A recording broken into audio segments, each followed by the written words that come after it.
When an accommodation letter is received, we ask that faculty take the following steps.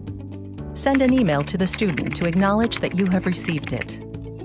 Advise the student that they are welcome to connect with you at any time to discuss the accommodations, if they wish to do so. Carefully review the letter to determine if you have any questions about the accommodations listed. Some accommodations may be straightforward and create no concerns with respect to the essential requirements of your course. However, in some instances, you may identify an accommodation that seems inappropriate given the course you are teaching. When this occurs, or even if you're just not sure, please contact us immediately. We're here to help.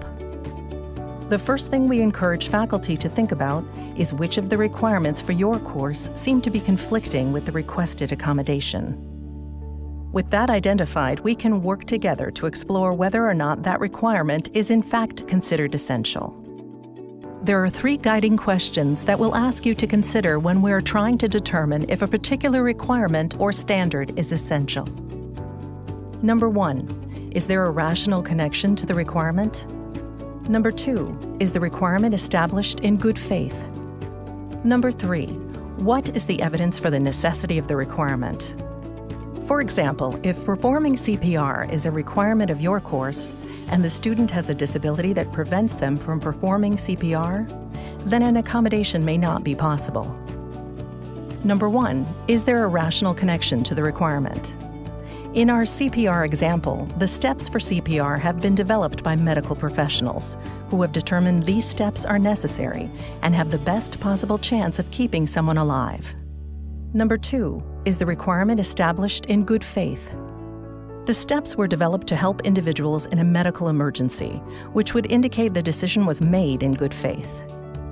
In other words, it is presumed that there was no conscious effort to create a standard that may not be achievable for everyone without a reasonable rationale for each of the steps.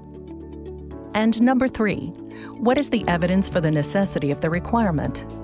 The evidence is that these steps can save lives. Without administering CPR, there is a greater risk of death when cardiac arrest happens, and this has been scientifically proven. Therefore, there is no alternate method to assess this skill. Reviewing how these 3 questions apply to your particular course requirements will help facilitate a more meaningful discussion with accessible learning services.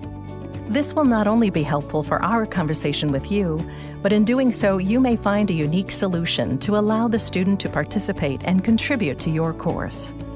We look forward to collaborating with you. Thank you.